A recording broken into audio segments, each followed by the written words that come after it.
kontaanee naa leen bu baax a baax mbokk yi ak xarit yi safoo rajo Baobab 89.2 Dakar, la voix de la cité. Je suis très heureuse de vous retrouver si c'est rendez-vous préféré du mardi. C'est une émission si la bokk ngeen safoo ko na moo ko di ko tiitaroo saa su nekk. Nombreuses sont les personnes qui nous demandaient mais kañ la ñuy def suñu retour kañ la ñuy ñëwaat waaye xam leen ni loo leen ñu namm benn rek ñu ñoo leen ko raw fukk.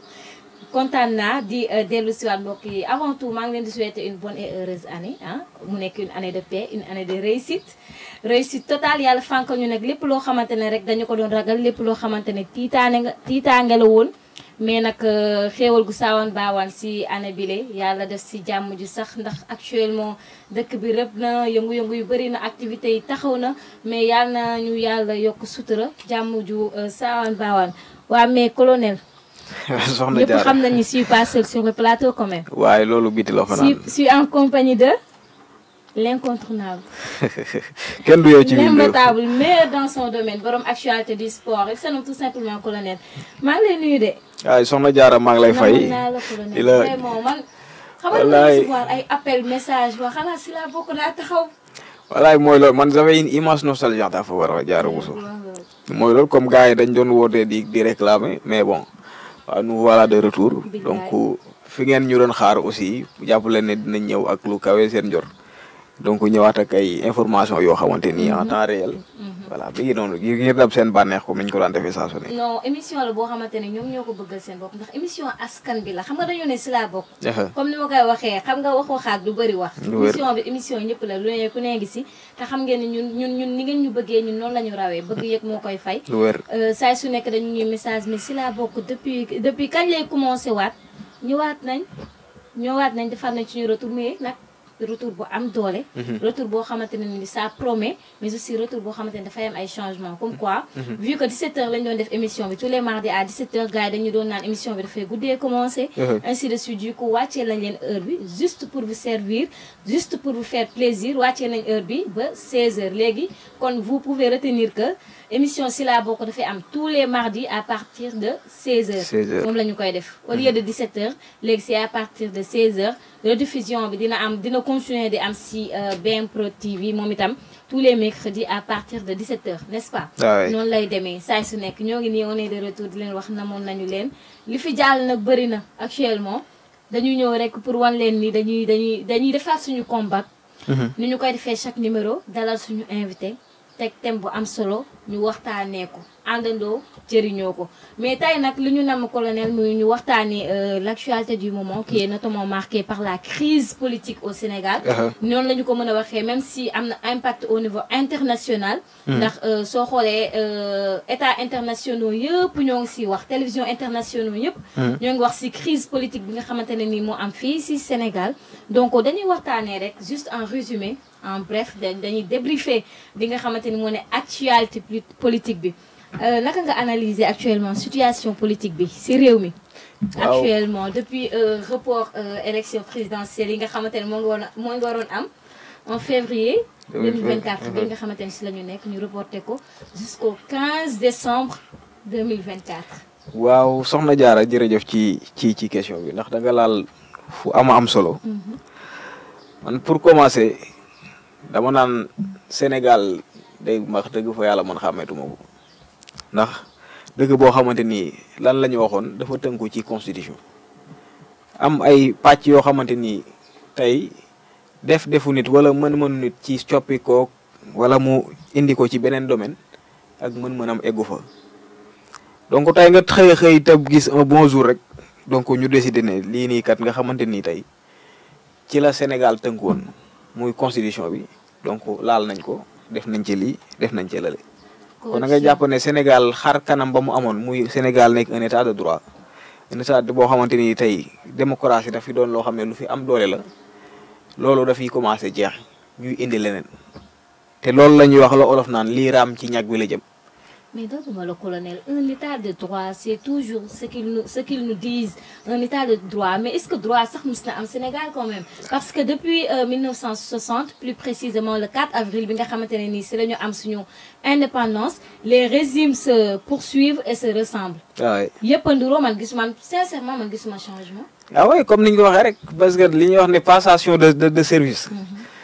Qui est talk, def lii nii gars yi toog ba mu neex leen mu doyal jóge fi teg fi keneen kooku aussi tamit li nga xamante ni moom la kal doon def dañu jàpp ne la mu doon def c'est achevé mais day ñëw nekk ci même lancé bi ce qui veut dire que ni ñun depuis que ñu am indépendance ba fii ñu toll nii amul lenn loo xamante ni ci développement tey bu Sénégal nga xam ne di nekkee na ko parce que aussi li tey li gens di def pôle bu ñëwee ci lancé boobu lay nekk léegi kañ la ñuy ñun ñëw jël suñu destin en main changé parce que tamit boo xoolee ñi nga xamante ni tey ñooy émerger ñi nga xam ne ñooy émerger tey amul ci leen loo xamante ni loolu la ñu ëppale tey Sénégal booy xool école yi nga xam ne nii booy wootee excellence tey Afrique mënoo cee génne Sénégal da ngay gis am ñoo xam ne sax dañuy jógee à l'étranger ñëw fii nii. non bëri na ngir ut si fi xam-xam. surtout à l'université dama l'université Cheikh Anta Diop. waaw mi ngi noonu. y a que des étrangers. mais léegi yooyu noonu opportunité yooyu yëpp nga am ko mais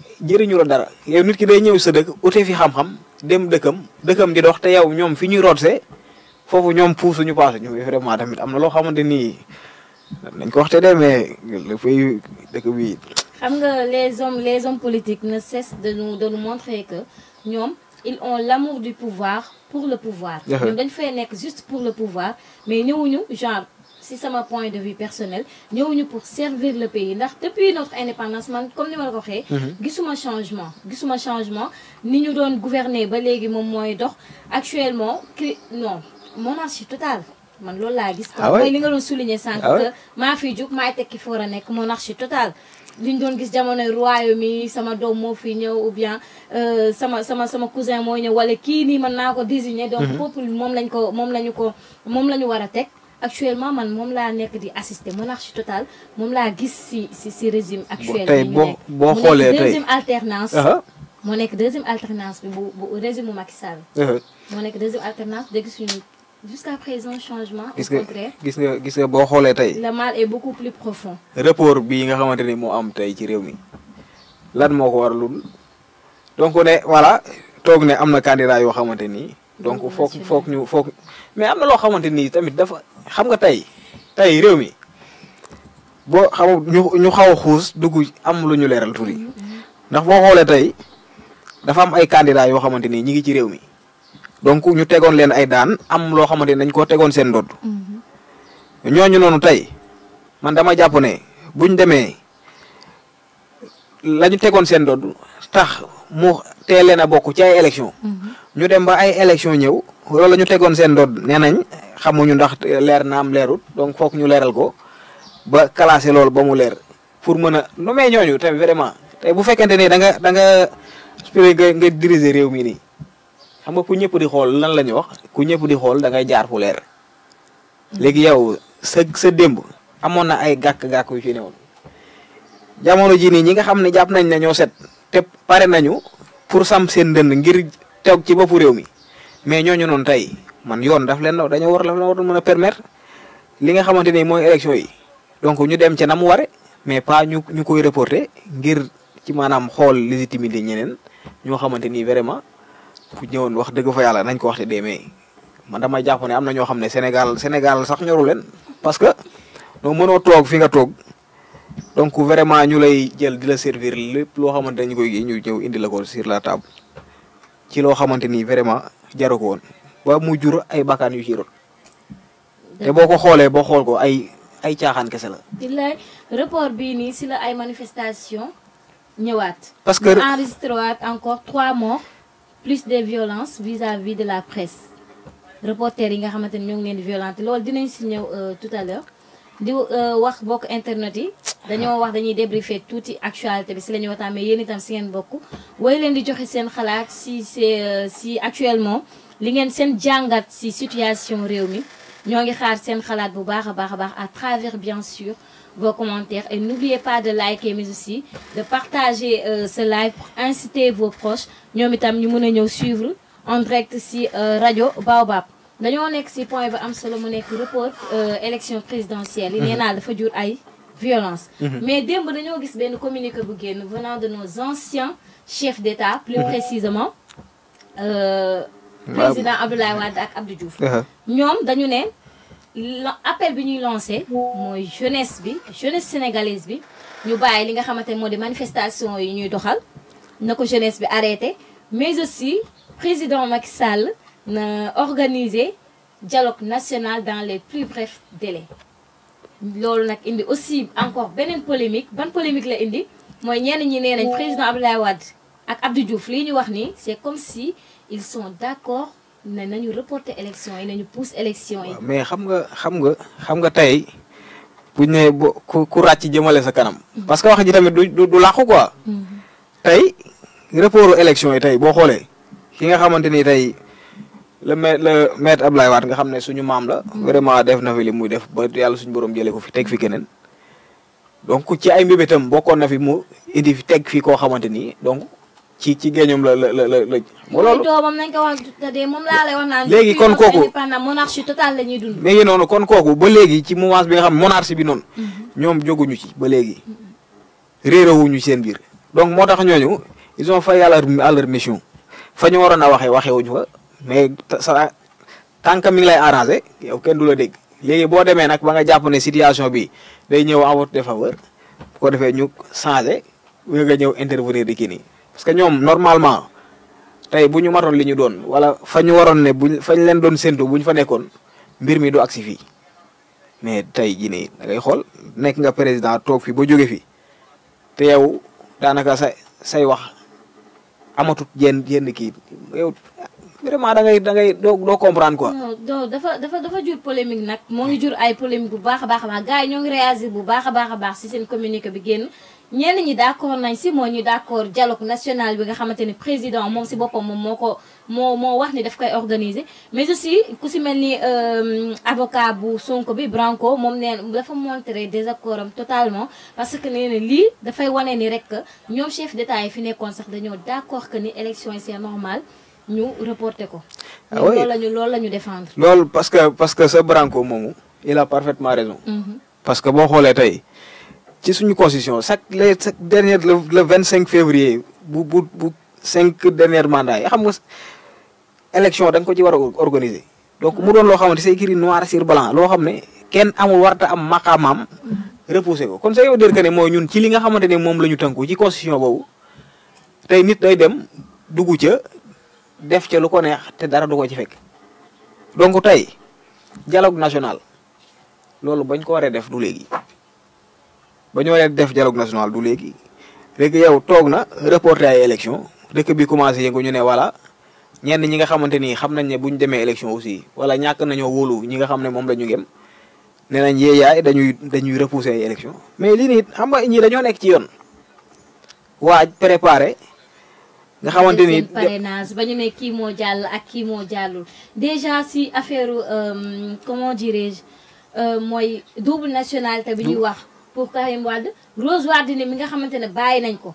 nous on se demande toujours comment elle a fait pour valider parrainage bi. moi je me pose toujours cette question parce que je connaissais même pas qui est Rose Wardini. mooy li ma la wax après ba ñu génne liste bi lañ ko xam. parce que yow tey réew mi. ak ci ay Bougane Gueye Dany mi ñu ñi xam. tey ci réew mi nga nekk normalement tey ak ci domaine bi nga xamante ni moom nga nekk nga xamante ni yow te yàlla quête de l'information yow ay candidat génn jàll parrainage bari na ñoom seen candidature officielle na validé nañ ko te yow individu boobu yow mënoo koo xamoo ko loolu mënta ne. ci campagne yi sax da nga dul woon dégg Rose Wardini daanoo ko dégg. mais ñooñu fan la ñu jëlee ay parrainage ak nan la ñu def ba vraiment li tax ma ne le mal est beaucoup plus profond mooy Rose Wardini mi ñu bàyyi moom dafa am 3 nationalités. kee 2 la ñu wax kii 3 léegi ñu bàyyi ki am 3 lii man c'est comme si dañu ko yàgg programmé en fait comme si c'était programmé loolu lay nduróol. ah en tout cas moom mooy li ma la wax rek man moom Sénégal moom wax dëgg xameetuma ko moom vraiment mënuma la xaw ma Sénégal la ñu nekk xaw ma ci beneen réew la ñu jël tëb ñu jël ñu rek yóbbu ñu ci beneen réew bu bokkul ak Sénégal gi. le Sénégal de la paix réew jàmm gi sunu gaal gi ñu war ko joowandoo actuellement en tout cas vraiment l'image du Sénégal moo ngi nekk di yàqu moo ngi nekk di yàqu dans les autres pays yow Sénégal boo xamante ne ni manifester après ñu trouver terrain d'entente mu jeex loolu lañ fi doon assister actuellement ñu dem sax bay wax Sénégal ay coup d'état non du xaaral ñu dem liiri ji benn article bi nga xamante ne aussi dafa génn ni ki démb après ñu ñëw commentaire ko le gouvernement du Sénégal va présenter mercredi, c'est-à-dire demain, un projet de loi d'amnistie couvrant les émeutes de 2021 et 2023. Cela indique la presse qui donne l'information afin de préparer la vote au dialogue souhaité par le président de la République, une action d'apaisement saluée dans un communiqué par les souteneurs de la majorité présidentielle. Alors, amnistie, loi d'amnistie. Mom lañu wara tek projet bobu lañu wara tek demain inchallah mercredi mon président de la République mom moko lancé le projet d'amnistie bobu sax ñoo ngi xam le ne président waxon nako depuis mercredi passé mais gars dañ ko wax na leen gëna éclaircir na gëna léral mbiri naka lay démé donc mu né dafa bëgg lancer projet bobu loi d'amnistie, ce qui veut dire que si jour yi di ñëw suñu ko tegee demain inchallah loi boobu jour yi nii di ñëw Macky Sall nee na mën nañu entre guillemets libérer les détenus politiques.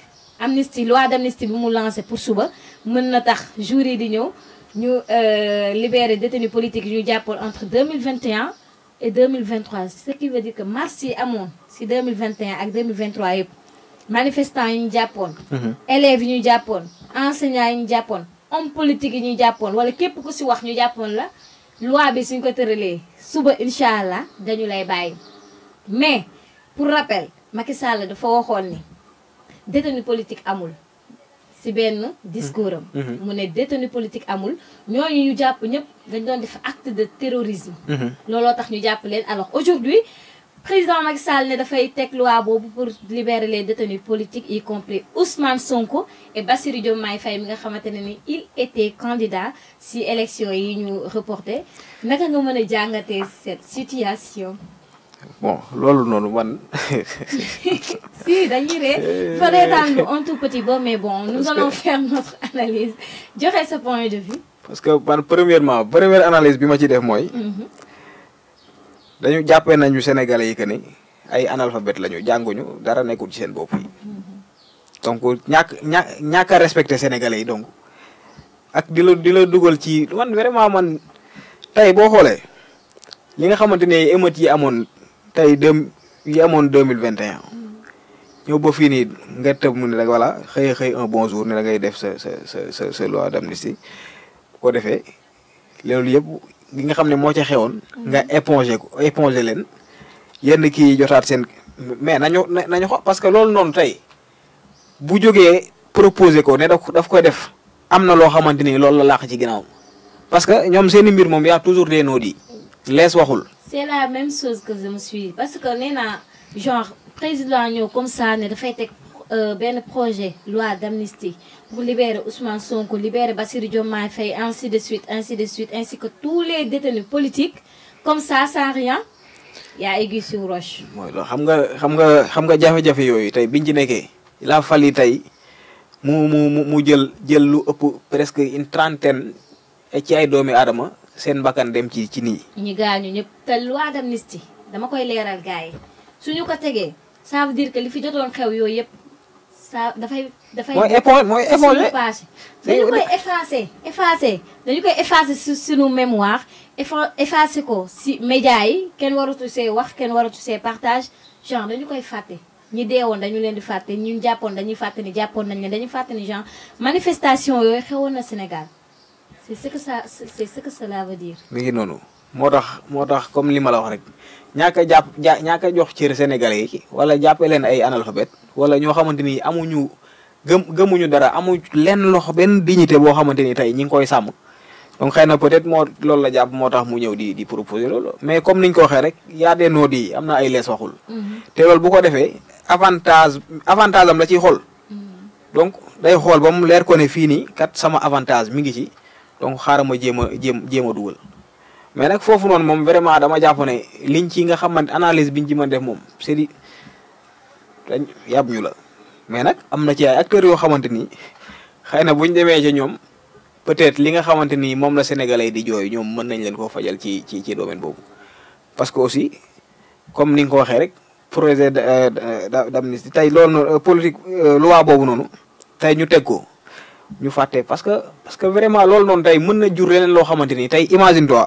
ku ma jege koo xamante ni tey li mu doon représenté ci man yàlla suñu borom dogal ñu ñàkkoon ko ci événement yooyu ñu taw xëy un bon jour ñu épongé ko donc kooku noonu tey xamoo lan lay doon ëllëg tey mën na révolté wu fippu lu ne mën na dugg ci lu ne ay acte de rébellion yooyu moo koy indi donc mbir mi nañ da doon loo xam dañ koy teg ci yoon boo defee sénégalais yi parce que yi ñuy wax nii yooyu yëpp ay jaaxaan la di dox ci xelu nit ñi gis nga am réew boo ko yor da nga ko yor ci loo xamante ni ci dëgg jaar ci yoon comme niñ koy waxee rek ku ñëpp di xool da nga jaar fu leer mais mënul ñëpp di la xool nga jaar fu lëndëm wëlbati ko waat ne waaw am na yoo xamante ni vraiment je suis vraiment désolé mais ne penses-tu pas que loi bi ni mu bëgg tëral dafay jox raison tous ceux qui disaient que Sonko deful dara parce que su ko génnewee c'est comme si Sonko musul def dara ainsi que tous ceux qui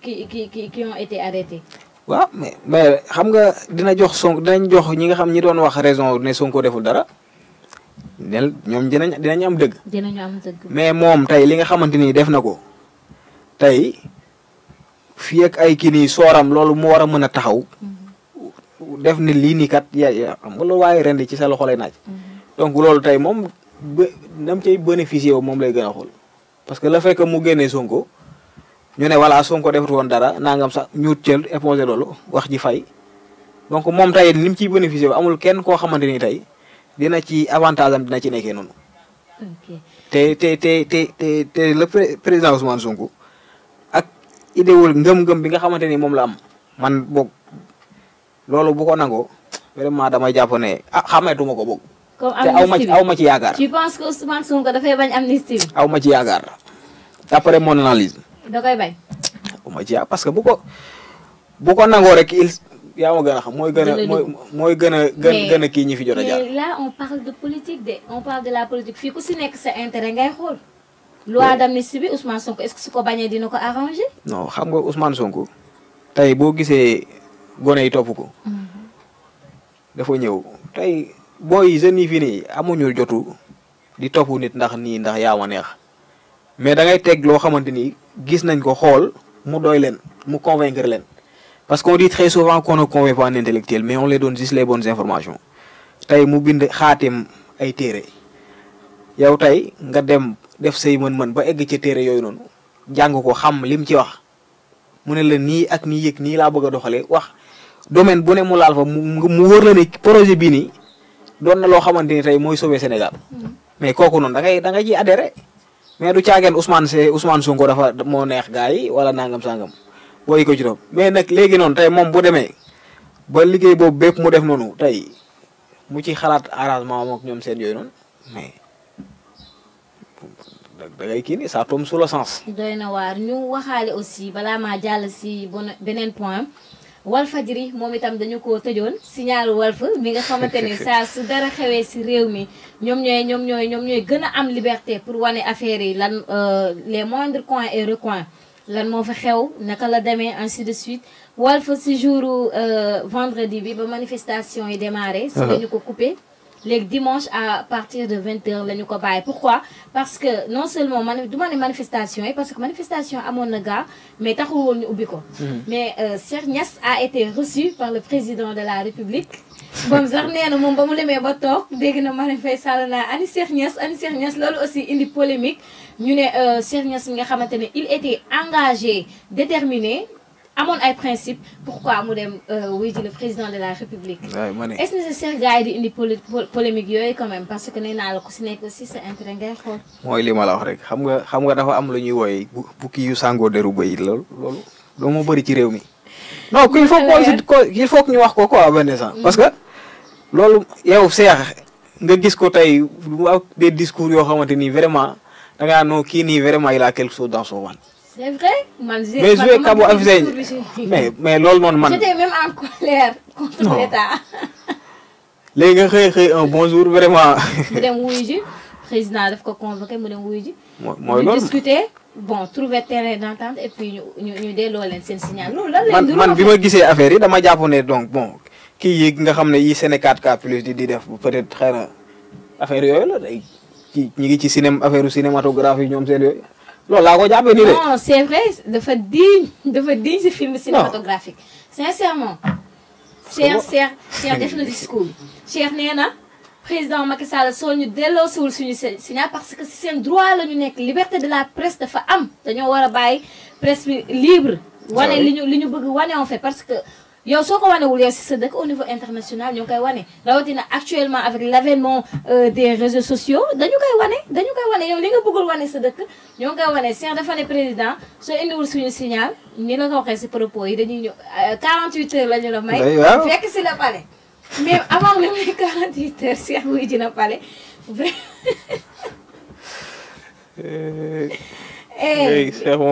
vraiment Sénégal.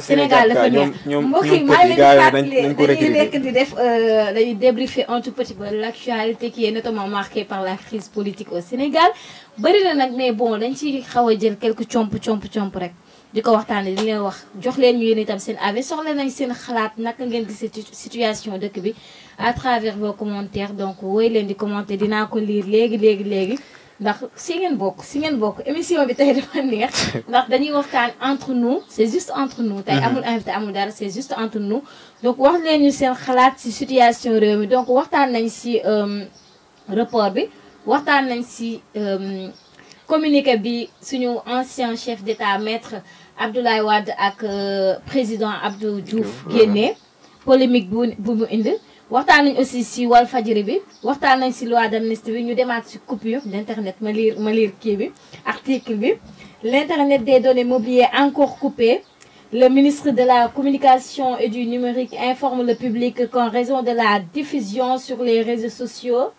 teel ma boobu dañuy diffuser ci réseaux sociaux yi de plusieurs messages haineux et subversifs qui ont déjà provoqué des manifestations violentes avec des décès et des dégâts matériels importants. L'Internet des données mobiles est suspendu ce mardi 13 février 2024 selon certaines pages horaires. Donc, tey lañu ko coupé waat Internet données mobiles bi mais yow loo xamante ne nii soo teewee Internet bi actuellement marche amul de. marche amul manifestation amul mais dañu xëy tey ce matin. ñu wan ñu ne ministre de la communication coupé na internet bi nga xamante ne ba ñu ko coupé bee passé si li ñu wax dañuy jot menace. ñu dindi ko tey dara xewul. ba yaakaar ne nii ñuy tëjee données yi mënul merloo xale yi ba toog bii ñu toog sax ñu fipp génnaat. ah bien sûr parce que xam nga aussi il faut que ñu xam tey gars yi stratégie bi xam nga bi nga xam ne moom la ñuy manipuler jeunesse bi. il faut que ñu bàyyi ci xel. parce que tey jamono dafa soppeeku ndax boo xoolee auparavant yii nii jamono ji ñu nekk à l'école primaire lii daanaka amul woon solo. daanoo ci woon bàyyi xel sax mais looy gën di dem jamono di gën di dox te dañ ne jamono bu dox da ngay dox ànd ak moom donc lii nii internet dem ba tey jël benn place boo xamante ni ci àdduna bi donc loolu noonu tey ñenn ñi. ci la ñuy suturlu jënd tey kenn ku ci nekk am na ci loo xamante ni vraiment buñ ko laalee rek dina la affecté ci benn côté. léegi kooku noonu tey toog na mu doon suturloo gisee mënatu ko parce que li nga xamante ni yoon yi mu doon jaar. dagg nañ ko kooku noonu tey boo demee ba sës lu muy def bu kooku mën na wàcc ci terrain bi. def ay kii ni bu ko defee ñu ne yàlla gone yaa ngay xeexate ña ngay taal di def ay affaire alors que nañu xool cause bi lan moo ne ci ginnaaw loolu. dama li ma jaaxal mooy tey déjà la marche silencieuse bi nga xamante ne nii enseignants yi ñoom ñoo ko lancé woon juste pour montrer ñoom aussi seen désaccord si reporté bi ñu reporté élection yi ñoom ñoo ko lancé woon ni ki tey ñu interdire ko ba pare couper données mobiles vraiment lii man je comprends pas je comprends plus. comme ni ma la ko waxee rek vraiment gars yi war nañu xoolaat seen bopp quoi aussi ñu def attention parce que gars yi dañuy manipuler tey boo xoolee tey vraiment marche yi fi jot a am yëpp wala li nga xam ne mooy manifestation yi jot a am waroon xool tey daan nañu def demande parce que tey ci suba rek maa ngi déglu rajo donc benn professeur universitaire boo xamante ni ñu ngi fare ci gouvernement bi ak benn représentant wu CUSEMS ñuy waxtaan tey un représentant koo xamante ni dafa jiite syndicat boobu xamul yoon bi nga xamante ni moom nga war a mën a jaar pour fexe ñu autoriser la li nga xamante ni tey mooy sa marche bi nga bëgg a def am na loo xam ne ça tombe sous le sens. sincèrement tey buñ naan l'homme qu'il faut à la place qu'il faut pour koo nga xamante ni tey moo jiite kisam un représentant bu fa nekk donc yoon ba ñu war a mën a jaar ba bu ñu bëggee def li nga xamante ni mooy seen grève wala bu ñu bëggee seen kii fa ñuy jaar ba ñu autoriser leen ko loolu dama jàpp ne buñ ko xamul loolu vraiment yéen wul maanaa te aussi tamit da ciy am ñoo xamante ni dañu gis dëgg teggi ci seen tànk moo tax maanaam la Sénégal xameetuma ko vraiment ñu mel noonu ñoo tax ñuy wax. Alors, encore un étudiant tué. À chaque fois, sous manifestation amee forcément jamono ji Sénégal dafa dem ba dafa am habitude boobu forcément foog nga dégg ay morts actuellement.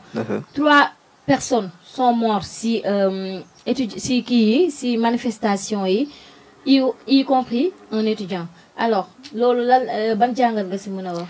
waaw avant tout d'abord di leen koy jaale donc muy Alpha Yoro Tunkara donc nekk ab étudiant fële ca Saint-Louis Gaston Berger donc ñu koy jaale ay mbokkam di ñaan yàlla suñu borom aussi tamit fi mu jëm gënal ko fi mu jóge donc mu doon loo xamante ni vraiment tey may demander je me pose la question tey est-ce que crime la nekk étudiant ci Sénégal gi nii. Actuellement on dirait que crime la parce que tey étudiant bu demee ba muy dem di saako xam-xam tey ñu koy rey di ko tëj prison donc di ko gazé di ko def bépp xeetu ñaawteef tey ñu koy jël di ko teg ci étudiant yi vraiment damay jàpp ne est-ce que jarati na ko ak mbir lan la quoi au fait. non la question bi nga xamante ne moom la ñu war a poser ici. Et maintenant, moi, pourquoi l'utilisation des armes à feu?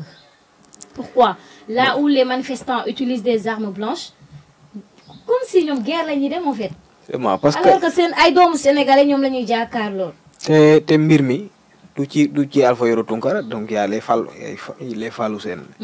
Bassirou Faye. Balla Gaye nga xam ne non vraiment tey loolu Sénégal rek ngay dégg ñuy jël ay étudiants di leen rey comme si.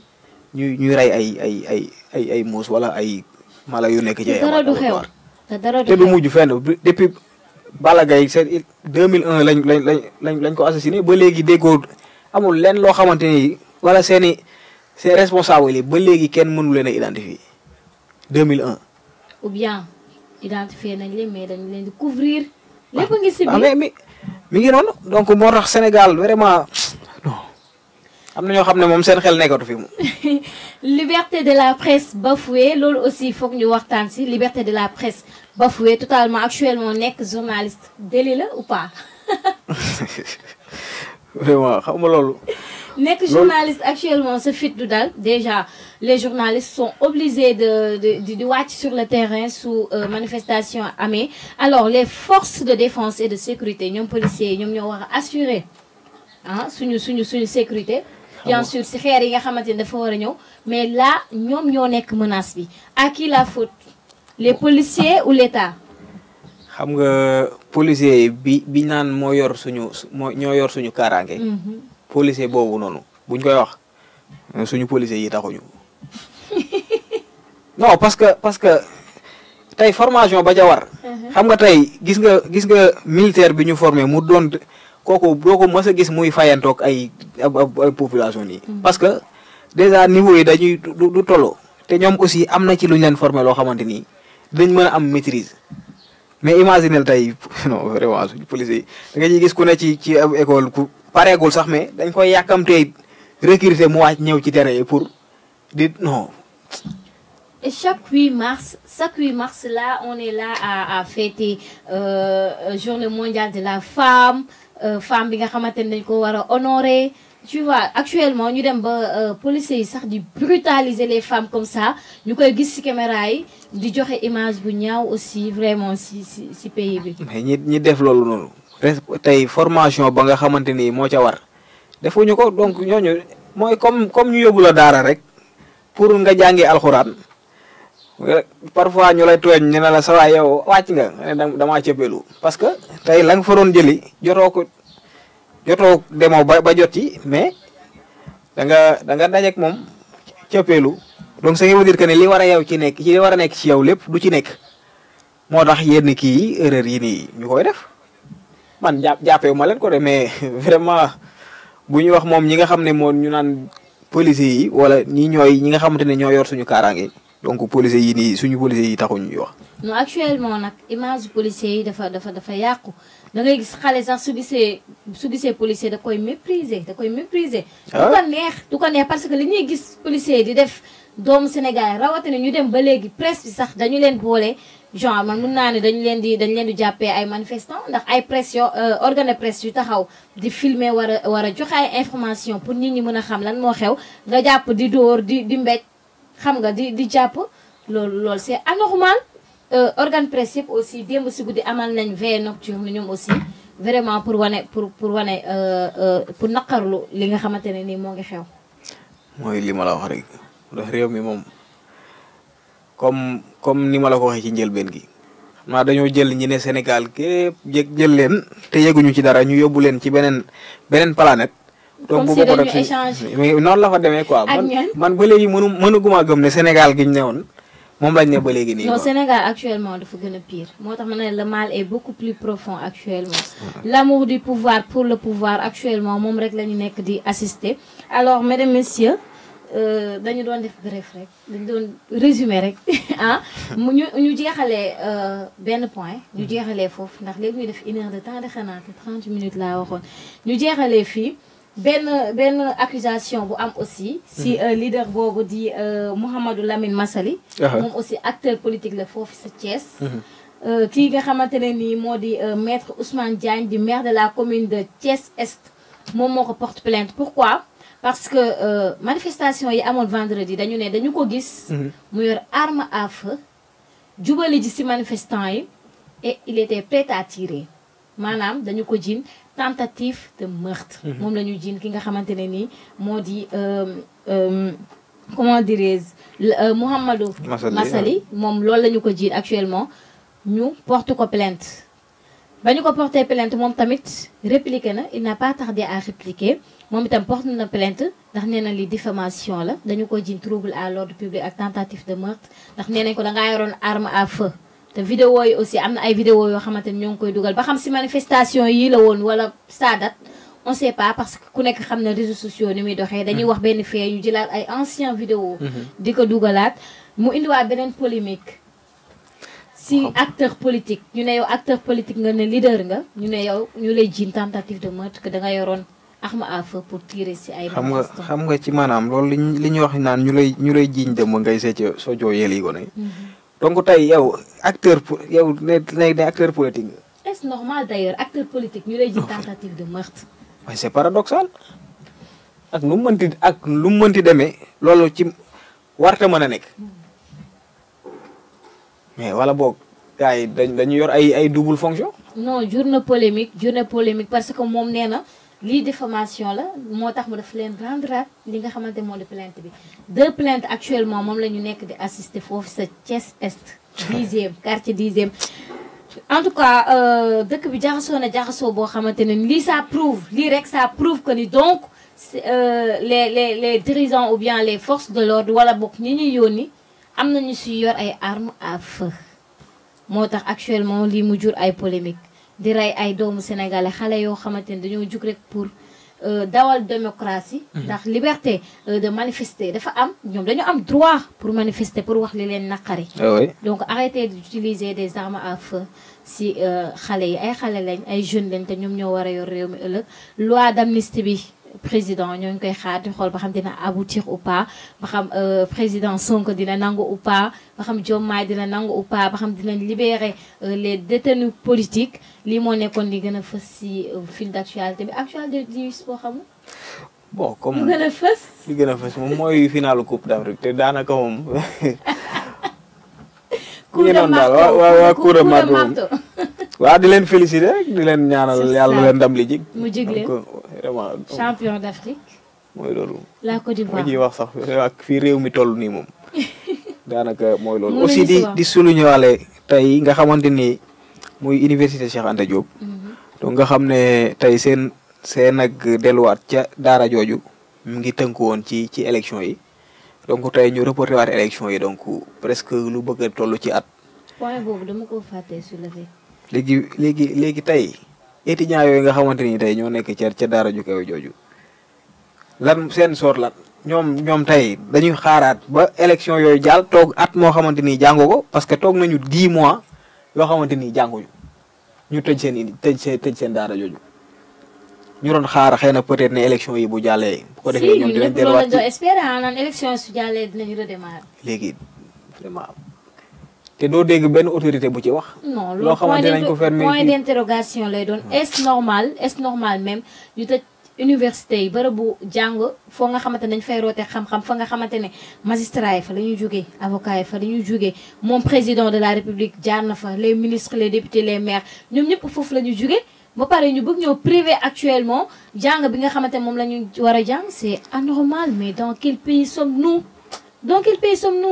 est-ce que aussi université bi dañ koy tëj ba le 15 décembre ça aussi c'est une question que l'État doit répondre c'est une question est-ce que lañuy étudiants yi dañuy toog ba keroog le 15 décembre loolu question wala dañ koy ubbi ñu continuer jàng loolu de quoi l'État a-t-il peur bañ a ubbi université bi comme ça selon toi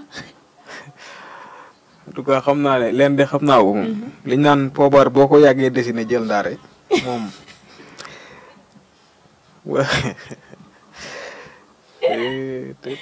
non vraiment Sénégal li fi war a. da nga imaginer toog nga 10 mois nga toog yoo xamante ni man ca ndongo yi nekk ci daara jooju laa bëgg mais nga toog 10 mois yow da ngay imaginer déjà ñenn ñi ñu ngi leen di tardel.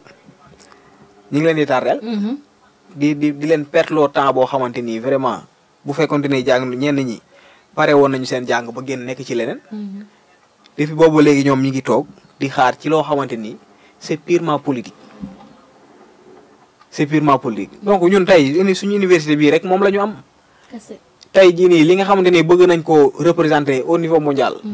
bokk ci kàngam yi nga xamante ni ñoo nekk ci àdduna bi donc foofu lañ ko mën a jëlee.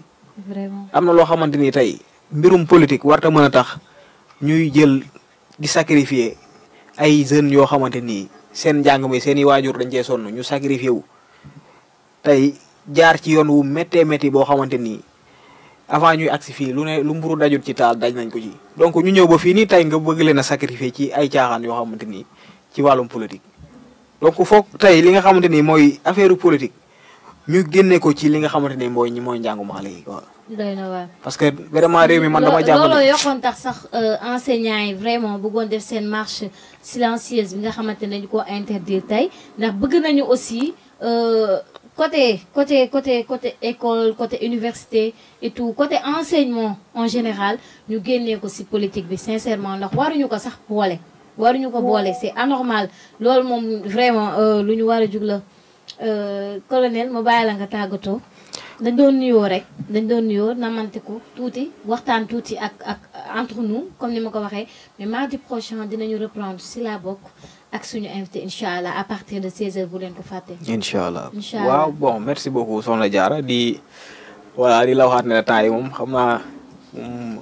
buubaa ma yor. waaw loolu moom buuba mu may toppatoo. ndeysaan jaajëf waay. maa ngi koy nuyu temps yi mu may toppatoo. mooy moo tax ma leer. bon di nuyuwaat waa Sénégal di leen di safoo aussi ñi nga xamante ni tey ñooy topp li nga xamante ni mooy rajo Baobab FM 89.2 donc la voix de la cité. donc di profiter aussi ci occasion bi xamante ni sama taaw bu jigéen bi bébé Zeynab. donc suba la anniversaire am. donc je profite de cette occasion di ko souhaiter une très joyeux anniversaire. voilà di ko wax ne na grandi en âge et en sagesse. donc ba yàlla suñu waroon bàyyi ko fi vraiment ba mu màgg donc bokk ci vraiment. xam nga booy wax bon anniversaire à toi Seynabou bon anniversaire notre bébé suñu taaw da nga nag suñu taaw bu jigéen. donc dundal wéral amal jàmm longue vie à toi nga dund bay teral papa et maman loolu la ñu lay ñaan et réussite totale surtout. ok di profiter ci occasion bi aussi tamit di jaajëfalaat donc toute la communauté Sidiatine de Réfane nga xamante ni donc suis donc leur nouveau président donc di leen wax ne rek donc honneur unité solidarité donc dinañ woote waaye duñu xaare donc maintenant que nous sommes président nag vraiment dañuy dox jëm ci li ñuy wax ne liggéey pour donc l'épanouissement de l'étudiant réfanois donc di woo képp koo xamante ni étudiant nga dëkk ci commune Réfane ñu lay woo nga ñëw ci liggéey bi ndax lan étudiant tey mooy soppi ab dëkk te nañu am conscience boobu noonu jàpp ñun ñëpp xam ne vraiment Réfane ñoo ko bokk te aussi ñoo ko mën a defar donc Réfane d'abord di jaajëfal ñëpp di la jaajëfal yow soxna Diarra vraiment.